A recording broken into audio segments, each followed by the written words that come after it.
성경은요, 우리가 사용하는 말에 대해서 여러 가지 비유로 해서 설명을 해주곤 합니다. 그 중에서 야고보 사도가 했던 그 비유가 참 재미있습니다. 여러분 기억하세요? 야고보 사도가 말을 뭐라고 얘기하는지. 말을 하는 기관이 입술 혹은 혀이잖아요. 야고보 사도는요, 그 혀를 마치 큰 배를 조종하는 키와 같다라고 이렇게 얘기를 합니다. 키는 배 안에서 그 작은 그런 부속 기관이지만 그 배 전체를 움직이잖아요. 마찬가지로 혀는 신체의 작은 기관에 불과하지만 그 혀로 사람을 살리기도 하고 또 혀로 사람을 죽이기도 할 수 있는 그러한 큰 힘을 가지고 있다라는 그 의미 아닙니까?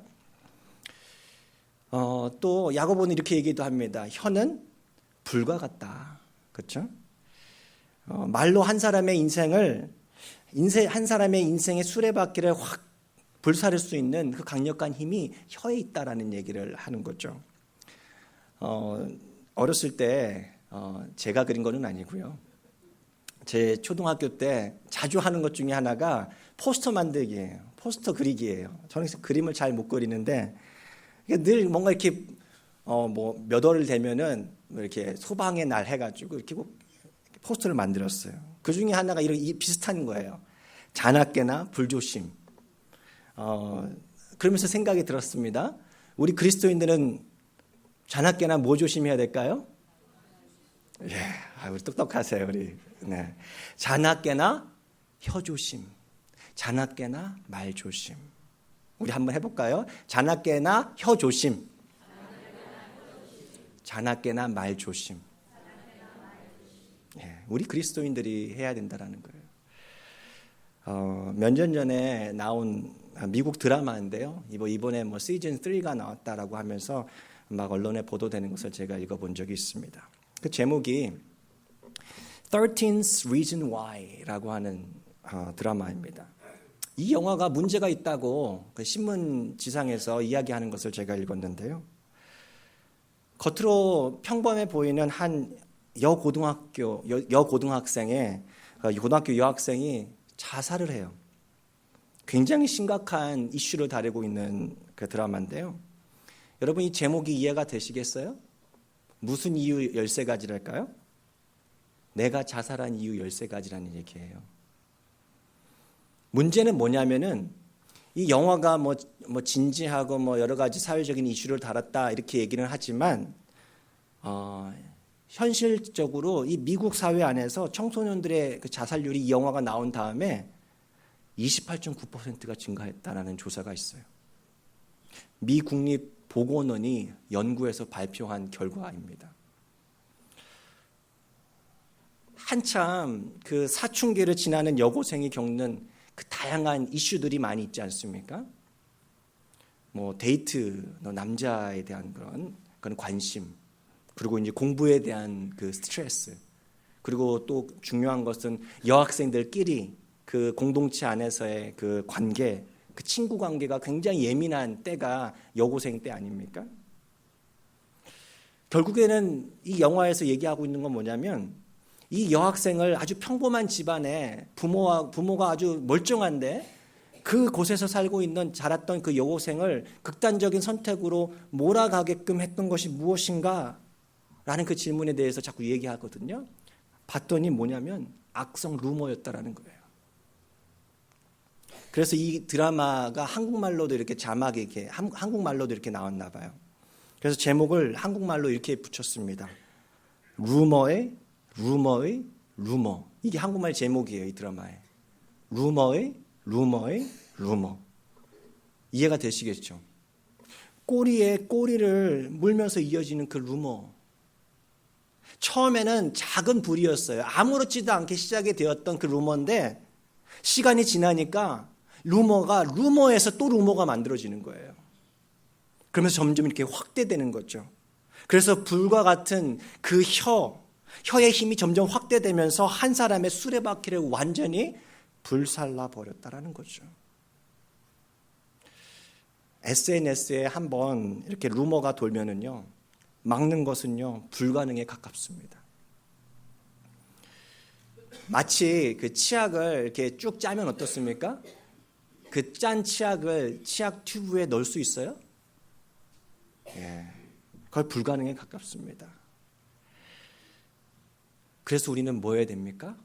자나깨나 말 조심해야 됩니다. 꺼진 불도 다시 보자라고 하잖아요. 꺼진 말도 다시 봐야 된다. 이 드라마에서 한 여고생을 극단적인 선택으로 몰아간 것, 즉 루머, 다른 말로 하면은 외부에서 들리는 말이었다라고 한다면은요, 이 외부에서는 아무 말도 없는데, 들리지 않는데 나에게 내 안에서 들리는 그러한 그 말 역시도 아주 불과 같은 파괴력을 가지고 있는 것이 바로 말입니다. 여러분, 내면의 그 소리를 들어보신 적이 있으시죠? 최근에 한국의 한 유명 정치인이 자살을 했다라는 그 뉴스를 제가 본 적이 있습니다. 이번 사건이 있기 전에 이분이 그 전에 급성 우울증을 앓아서 한 차례 자살을 시도했다가 실패했던 적이 있다고 합니다. 그때 그 인터뷰를 했던 그 기사가 있었습니다. 이렇게 인터뷰를 했다고 합니다. 한번 들어보세요. 제가 읽어드리겠습니다. 힘든 일이 한꺼번에 찾아오니까 정말로 힘들더라고. 목을 맸으니까. 인간이 본디 욕심덩어리인데 그 모든 바람이 다 숲으로 돌아갈 때, 그래서 내가 이 세상에서 할 일이 없겠구나 라는 생각이 들 때 삶의 의미도 사라져. 내가 이 세상에서 의미 없는 존재가 되는 거다. 여러분, 우리 사람은요, 동물들과 좀 다릅니다. 그냥 하루하루 그냥 먹고 살아가지 않아요. 의미를 추구하며 살아가는 동물이 바로 우리들 아닙니까? 나는 누구인가? 내가 이 세상에서 할 일은 무엇인가? 태어나서 죽을 때까지 우리는 이 질문에 대한 답을 하면서 살아갑니다. 문제는 뭐냐면요, 우리들 안에서 들려오는 그 소리가 있다라는 거예요. 이분 같은 경우는요, 전날까지, 그 사건이 있기 전날까지 그냥 방송에 나와서 아주 수려한 입담으로 인기를 많이 끌고 있었다고 합니다. 친구들하고 만나가지고 뭐 한 잔도 하고 막 그렇게 했던 사람이에요. 그러니까 외부에서 들리는 얘기는 그렇게 많이 있지 않았던 거죠. 그런데 내부에서 들리는 소리가 있었던 거예요. 무슨 소리일까요? 너는 부족해. 너가 살아온 것은 다 헛수고야. 살아서 뭐해? 그런 소리들이 아무 바깥에서 들리는, 귀에 들리는 소리는 없는데 내부에서 너무 크게 들리는 거예요. 견딜 수가 없는 거죠. 외부에서 들리던 말이든 혹은 우리 내부 안에서 들려오는 말이든, 여러분, 말에는요, 권세가 있습니다. 그래서 중요한 것은요, 우리가 어떤 말에 귀를 기울이느냐라는 거예요. 우리가 이 시간에 그 예배 드리면서 예배당 안에, 예배당 바깥에는요, 지금 고속도로에서 소리가 계속해서 나고 있거든요. 지나가는 차 소리들이 있습니다. 그런데 그러한 그 소리들을 차단하고 예배 시간 우리에게 주시는 하나님의 말씀에 귀 기울이는 것처럼, 경청하는 것처럼 우리 안팎의 여러 소리들 가운데서 우리는요, 우리를 살리시는 주님의 음성에 반드시 귀 기울여야만 합니다. 그것이 바로 우리가 살 수 있는 법입니다. 멀심이라고 하는 그 가수 중에 예전에 제가 소개했던 그런 가수이기도 한데요. 이분이 불렀던 노래 가운데 Greater라는 하는 제목의 찬양이 있습니다. 더 크신 분이라는 제목인데요. 제가 그 가사를 한번 읽어드리겠습니다. 너의 지친 마음을 가지고 오렴. 너의 수치스러움도, 너의 죄책감과 너의 아픔도 다 가지고 오렴. 그것이 너의 이름이 아니란 사실을 아직 모르겠니? 언제나 너는 나에게 특별한 존재야. 매일 나는 여러 목소리들로 힘들어하고 있지. 언제나 같은 말이야. 나는 틀렸다라고 하는 말. 하지만 괜찮아. 왜냐하면 나는 또 다른 하나의 목소리를 듣기 때문이야. 그분은 내가 구원받은 자라고 나를 부르시지. 모든 사람이 너는 아무리 해도 잘할 수 없어라고 말할 때 내 안에 계신 그분은 세상에 살고 있는 그보다 훨씬 더 크신 분이야. 너의 의심을 가져오렴. 너의 두려움도, 너의 상처와 너의 눈물 모두 가져오렴. 이곳에 결코 정죄함은 없어. 너는 거룩하고 의롭고 자유한 자야. 여기서 redeemed라고 얘기를 합니다. redeemed라는 말은요, 몸값 지불이 다 끝났다라는 거예요. 죄의 삭시 다 해결됐다라는 거예요. 그래서 자유인이 되었다라는 얘기입니다. 내가 넘어질 때마다 언제나 나를 부르는 사람들이 있게 마련이지. 너는 문제야라고 그들은 나에게 말을 해. 하지만 괜찮아요. 왜냐하면 나는 또 다른 하나의 목소리를 듣기 때문이야. 그분은 내가 구원받은 자라고 나를 부르시지. 모든 사람들이 너는 아무리 잘해도 잘할 수 없어라고 말할 때에도 내 안에 살고 계신 그분은 세상에 살고 있는 자보다 크신 분이야. 여러분, 세상에서 나를 정죄하는 소리도 말고요, 내 속에서 내 스스로를 정죄하는 그 소리도 말고요, 우리는요, 우리의 목자 되시는 예수님의 음성을 들어야 합니다. 그게 우리가 사는 비결이라고 예수님께서 말씀해 주세요. 요한복음 10장 27절 28절 말씀 우리 한 목소리로 같이 읽어보겠습니다. 시작. 내 양은 내 음성을 들으며 나는 그들을 알며 그들은 나를 따르느니라. 내가 그들에게 영생을 주노니 영원히 멸망하지 아니할 것이요 또 그들을 내 손에서 빼앗을 자가 없느니라. 아멘. 그런가 하면 성경은요, 그 말, 권세가 있는 그 말을 어떻게 들어야 하는지도 중요한데 어떻게 사용해야 하는지에 대해서도 거듭해서 많이 가르쳐주고 있습니다. 사실 오늘 본문은요, 그러한 경우예요. 어떻게 이 권세 있는 말을 사용할 것인가. 오늘 본문은요, 이제 예루살렘 공의회에서 결의한 그 내용이 적힌 편지를 문제의 진앙지인 안디옥 교회에 인편으로 이렇게 보내는 내용이 오늘 적혀 있습니다. 예루살렘 공의회에서 어떤 결의를 했습니까? 간단하게 설명하면 이것이에요. 그리스도인이 구원받기 위해서는 주 예수의 은혜, 즉 십자가 공로면 좋게 충분하다는 얘기예요. 그것을 결의한 것입니다. 할례로 대표되는 어떤 율법, 모세의 율법이 들어갈 공간이 없다라는 것을 못을 박은 그 결의가 예루살렘 공의회입니다. 그런데 오늘 본문에서 거듭해서 반복되는 단어가 하나가 나와요. 그것은 뭔지 아세요? 바로 말이라고 하는 거예요. 그 두 부류의 서로 다른 사람들이 나오는데요, 이들이 똑같이 그 입에서 나오는 말을 사용하고 있습니다. 근데 그 말을 듣는 사람의 반응이 이상하게 완전히 서로 달라요. 한번 볼까요? 먼저 24절 말씀입니다. 제가 한번 읽어드리겠습니다. 들은즉 우리 가운데서 어떤 사람들이 우리의 지시도 없이 나가서 말로 너희를 괴롭게 하고 마음을 혼란하게 한다 하기로. 그 사람들이 누구냐면 보니까 그리스도인이 되었어요. 그런데 여전히 율법을 지켜야 한다라고 주장하는, 소위 말하면 그 바리새파 중에서 믿게 된 그리스도인들을 얘기합니다. 예수의 공로로 구원을 받았으면서도 자꾸 이거는 해야지, 자꾸 저거는 해야지 라고 하는 그 율법주의적인 마음이 여전히 있었던 거예요. 근데 그들의 말을 들은 사람들은요, 아주 마음이 괴로웠어요. 불안했습니다. 자, 그런데 이들과 전혀 다른 부류의 사람들이 오늘 본문에 똑같이 등장을 합니다. 그 누구냐면은요, 오늘 이 사람은요, 성경 전체에 유일하게 오늘 본문에만 나오는 사람이에요. 바사바라고 하는 주 유다. 오늘 본문에만 등장합니다. 그 유다와 또 누가 가는가?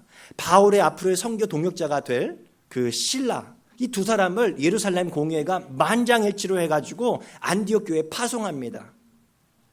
그들이 가서 뭐 하는가? 27절 말씀입니다. 우리 같이 한번 읽겠습니다. 시작. 그리하여 유다와 실라를 보내니 그들도 이 일을 말로,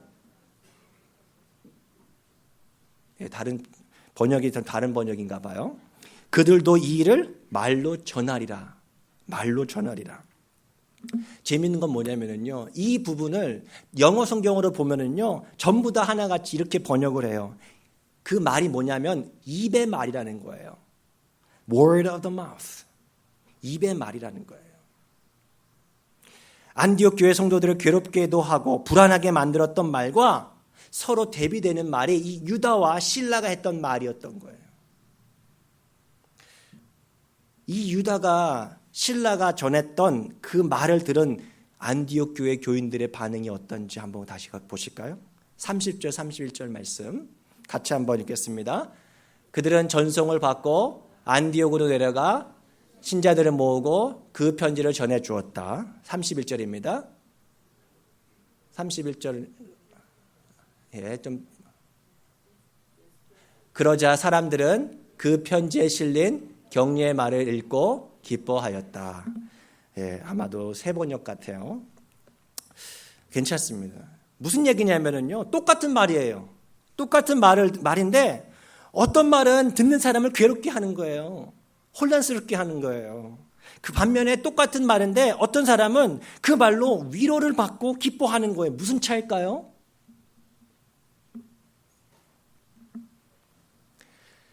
바리새파 그리스도인이 했던 말은요, 무슨 말이었는가 보니까 율법적인 말이었던 거예요. 정죄의 말이었어요. 반면에 유다와 실라가 했던 말은요, 말하자면 복음의 말, 은혜의 말이었다라는 사실이에요. 한 번은 서기관과 그 바리새인들이 음행 중에 잡힌 여인을 예수님께 끌고 오지 않습니까? 사람들이 손에 돌 하나 딱 쥐어들고 이제 그 여인을 돌로 쳐서 죽일 태세를 하고 있었습니다. 율법에 따라서 그 여인은 도래마다 마땅했기 때문에 그렇습니다. 그런데 예수님께서 어떤 말로 응대하시는지 기억하세요? 너희 중에 죄 없는 자가 먼저 돌로 치라. 그렇게 했더니 천천히 그곳에 있던 사람들이 한 사람씩 그 자리를 떠납니다. 머리를 땅에 축 누러뜨리고 있는, 혼자 버려져 있는 그 여인 향해서 예수님께서 다가가셔서 말씀하시죠. 뭐라고 얘기합니까? 요한복음 8장 11절 제가 읽어드리겠습니다. 예수께서 이르시되 나도 너를 정죄하지 아니하노니 가서 다시는 죄를 범하지 말라 하시니라. 여러분, 예수님께서 함께 하시는 공동체는요, 중요한 특징이 하나 있습니다. 그건 뭔지 아세요? 정죄의 언어가 잘 들리지 않는 거예요. 뭐가 잘 안 들린다고요? 정죄의 언어. 왜 그럴까요? 율법을 들이대면서 정죄의 언어를 쏟아내었던 사람들이 떠났던 이유와 아주 동일한 거예요. 죄 없는 자가 돌로 치라. 여러분, 예수님께서 우리 가운데 충만하시다면요, 우리 공동체 가운데, 우리의 그 모든 교제 가운데 충만하시다면, 내 안에 충만하다면요, 어떤 일이 벌어집니까? 내 자신이 죄인이기 때문에 다른 사람을 향해서 손가락질하기가 어렵다라는 거예요. 지난 금요일에 그 애틀랜타 그 신학교에 있는 그 채플실에서 예배를 드렸습니다. 사실 그 신학교 예배라고 하는 것이 굉장히 평범합니다. 한 30분, 40분 정도 내외로 아주 짧게 드리거든요. 그냥 저도 뭐 큰 기대 없이 그날도 참여했습니다. 그런데 제 삶에 아주 잊혀지지 않은 아주 특별한 경험을 하게 되었습니다.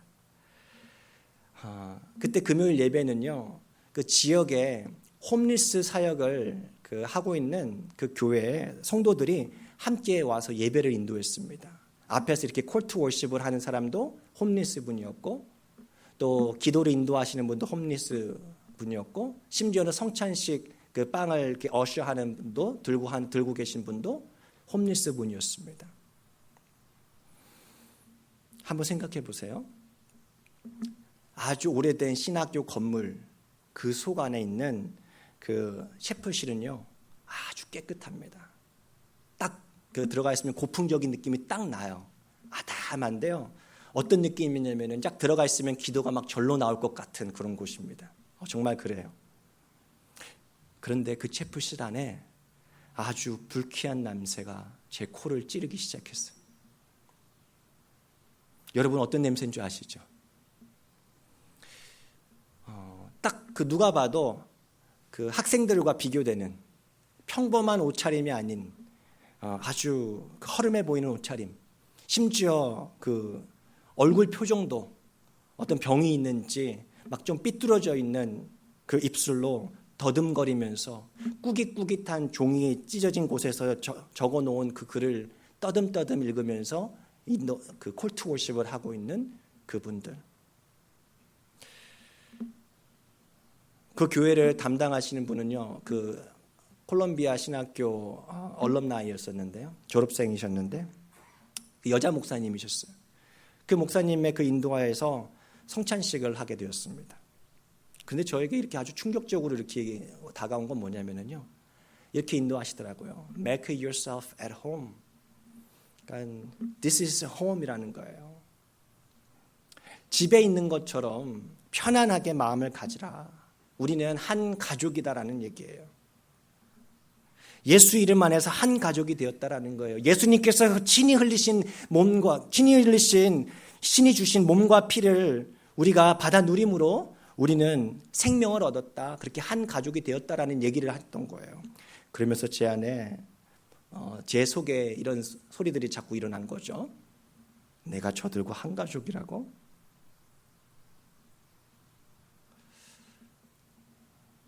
혼자 평범한 예배일 수 있는데 그날은 이상하게 제가 눈물이 나더라고요. 그러면서 제가 스스로에게 질문했어요. 인호야, 너 왜 울어? 잘 모르겠더라고요. 그래서 어저께 새벽 기도 때도 잠깐 나눴는데 오늘 제가 이 말씀을 묵상하면서 좀 더 깊이 깨닫게 됐던 것 같아요. 무엇이었던가? 내 안에 무엇이 있었어요? 그들을 정죄하는 마음이 있었던 거예요. 깡통을 이렇게 엮어가지고 테이프로 만들어가지고 만든 북을 갖고 와서 이렇게 찬양을 인도했는데 그나마도 한 사람은 그 북을 안 쳐요. 그냥 비스듬히 앉아서 고개만 푹 숙이고 있더라고요. 왜 가만히 있어 예배 드릴 때? 왜 찬양 안 해? 왜 예배 드리는데 깨끗하게 씻고 오지 않았는가? 제 안에 제가 어떤 모습으로 예배 드리고 있었어요? 예배에 집중하고 하나님의 음성을 집중해서 하나님을 바라보는 것이 아니라 저들의 막 일거수일투족에 막 민감하게 막 예리하게 막 정죄의 그런 시선으로 막 보고 있는 거죠. 저들과 함께 가족이라고 불릴 수 없는데 어떻게 저들하고 같이 성찬식을 내가 할 수 있는가? 저들이 들고 있는 이런 생각도 들었어요. 저들이 들고 있는 빵을 내가 떼어서 이 잔에서 먹을 수 있을까? 무슨 말이에요? 나는 저 사람보다 이 예배당에 더 어울리는 사람이고 그들은 이곳에 있을 자격이 없는 사람이라고 하는 그 마음이 제 마음 한켠에 있었다라는 얘기가 아니에요. 제가 그 예배 드리면서요, 조용히 눈물 흘리면서 회개했습니다. 그리고 그들과 함께 성찬을 나누고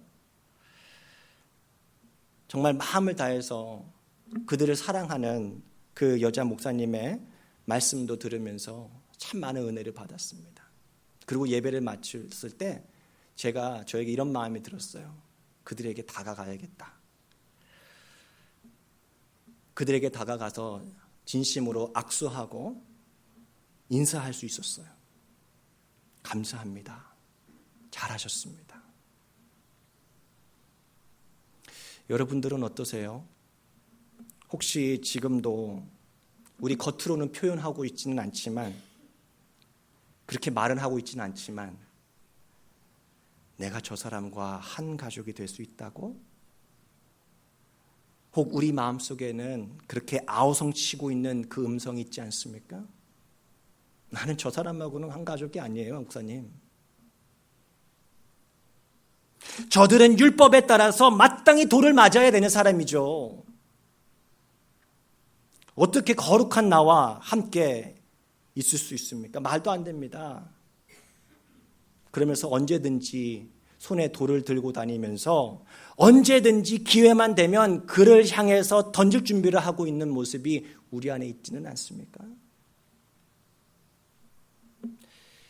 분명한 사실은요, 오늘 이 시간 예수님의 말씀이 우리 가운데, 저와 여러분의 마음 가운데 선포되고 있다면요, 우리 안에 가지고 있던 저 사람을 향한 정죄의 돌은요, 우리의 손에서 자연스럽게 떨어지게 될 것입니다. 왜 그럴까요? 예수님께서 우리와 함께 하시면은요, 내 자신이 누구를 정죄할 만한 사람이 못 된다는 사실을 뼈저리게 깨닫게 되기 때문에 그래요. 로마서 2장 1절 말씀 우리 같이 한번 읽겠습니다. 시작. 그러므로 남을 판단하는 사람아, 누구를 막론하고 내가 하지 못할 것은 남을 판단하는 것으로 내가 너를 정죄함이니 판단하는 내가 같은 일을 행함이니라. 예루살렘 교회가 만장일치로 뜻을 모아서 파송했던 유다와 실라의 말은요, 율법과 정죄하는 말이 아니라 복음의 말씀, 즉 은혜의 말씀이 되었다라고 하는 사실을 우리는 기억해야 합니다. 그 말씀을 들었을 때 사람들은 위로를 받고 또 기뻐할 수 있었습니다. 와, 우리 같은 사람도, 나 같은 사람도 구원해 주시는구나. 내가 노력해서가 아니라, 내가 할례를 받아서가, 내가 율법을 다 지켜서가 아니라 오직 예수님께서 나 대신 십자가에 돌아가심으로 내가 구원을 받았다라고 하는 그 마음 때문에 위로받는 거예요. 우리의 입술에서 나오는 말들이 사람을 살리고 위로하는 복음의 말씀, 은혜의 말씀이 되기를 진심으로 바랍니다. 이상국 씨라고 하는 그분이 쓴 책 가운데 그 러브레터를 읽어주는 사람이란 책이 있는데, 그 가운데 이런 내용이 하나 있습니다. 제가 읽어드리겠습니다. 챕터가 이 제목이 이래요.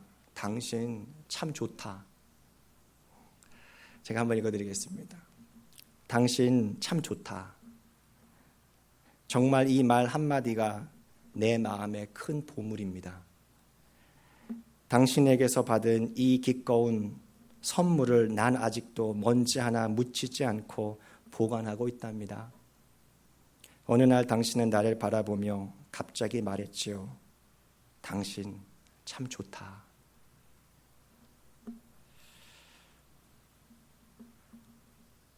잘못한 것이 있는데 잘못한 것이 많아도 무작정 덮으라는 얘기 아니에요. 내가 받아야 할 형벌을 예수님께서 대신 받으셔서 이제 우리를 향해서 너는 이노야, 너는 거룩한 자야, 너는 의로운 자야, 너는 자유한 자야, 너의 모든 죄의 문제는 죄값은 해결됐어요 라고 말씀하시는 그 복음의 메시지로 내가 위로받았던 것처럼, 내가 기뻐했던 것처럼 이제 나도 그 위로의 말을 전하라고 예수님께서는 우리에게 말씀하고 계시다는 사실입니다. 그래서 우리 한번 서로에게 그렇게 마음을 담아서 말해주면 좋겠습니다.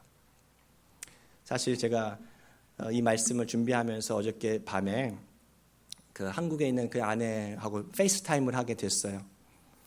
그래서 내가 먼저 적용을 해봐야지 해가지고 이렇게 한번 해보려고 했는데 쑥스럽더라고요. 예. 그래서 제가 대화 거의 끝 마지막에 여보 좋은 며느리야. 여보 좋은 엄마야. 좋은 아내야. 아내는 아마 왜 이렇게 얘기하는가 아마 몰랐을 거예요. 아마 오늘 설교 들으면은 그래서 그렇게 얘기했구나라고 했을지 모르겠습니다. 여러분 우리가 한번 서로에게 이렇게 얘기해 주면 좋을 것 같아요. 옆에 계신 분들을 바라보시면서 지극한 눈으로 집사님 당신 좋은 집사님이세요. 집사님이 하시신 분도 괜찮아요. 당신 좋은 분이세요. 다 하고 계시죠? 안 하신 분은 계시면 안 됩니다. 네. 자, 혹시 여기 부부가 우리 예배당 안에 같이 계세요? 혹시 이 사람 왼수야? 라고 하시는 분도 계실지 모르겠는데 예수님의 마음으로 선포하십시다. 여보, 당신 참 좋다. 한번 해보세요. 여보, 우리 다 같이 하겠습니다. 시작. 여보, 당신 참 좋다.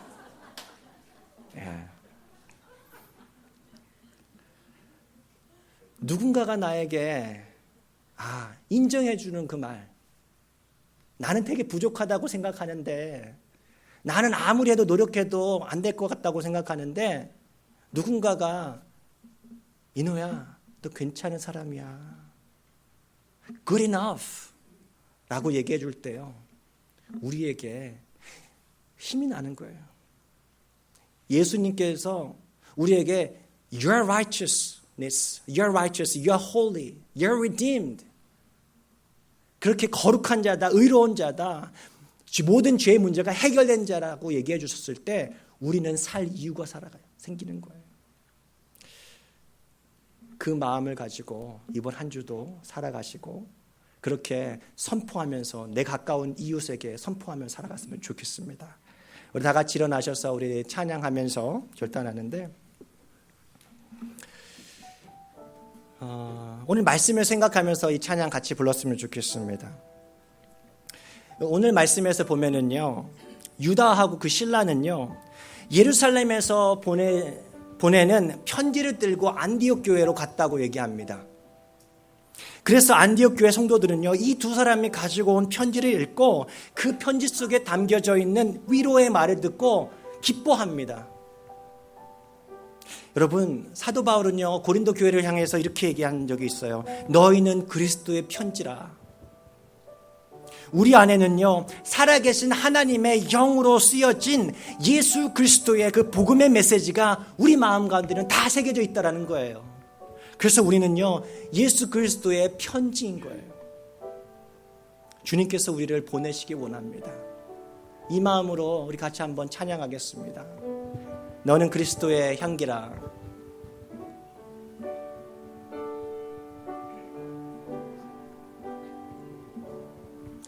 너는 그리스도의 향기라.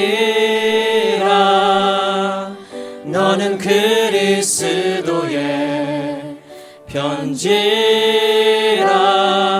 하나님 앞에서 그리스도의 향기니 너를 통해 생명이 흘러가리.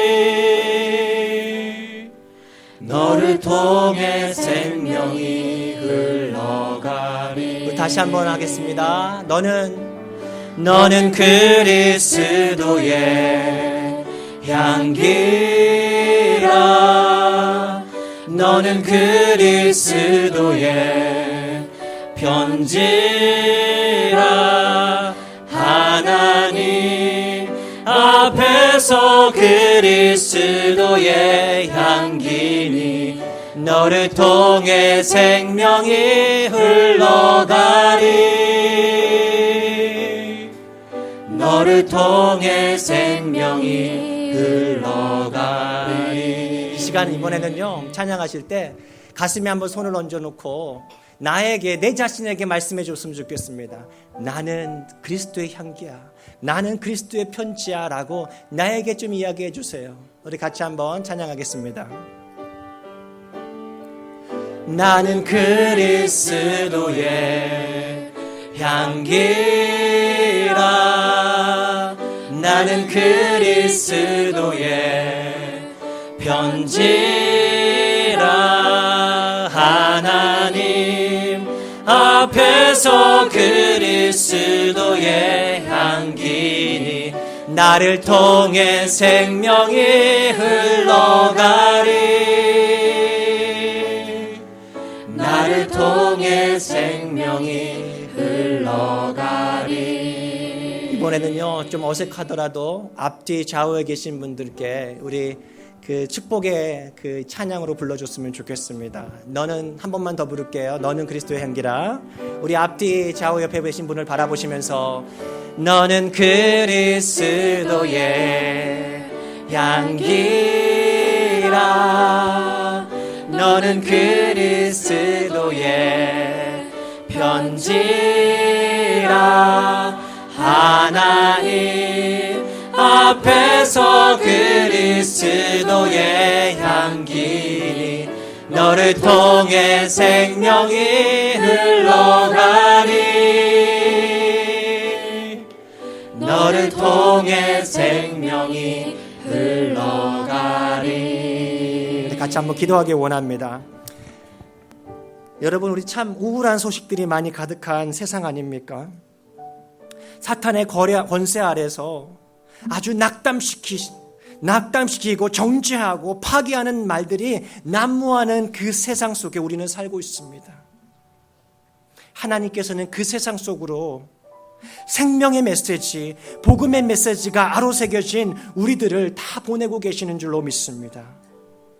내 옆에 있는 가족들이, 내 친구들이, 함께 하루 종일 일하는 그 동료들이, 그 세상이 우리 안에 새겨진 복음의 말씀을 듣고 위로받고 기뻐할 수 있기를 하나님께서는 원하고 계시는 줄로 믿습니다. 주님, 세상으로 보내는 주님의 편지로 살아가게 하여 주십시오. 율법의 정죄의 말, 율법의 말이 난무하는 이 세상 속에서 나를 무너뜨리려고 하는, 사람들을 무너뜨리려고 하는 사단의 권세에 맞서서 복음의 말씀, 은혜의 말씀의 편지를 전하며 살아가는 내가 되게 하여 주십시오 라고 그렇게 기도하면서 우리 나가겠습니다.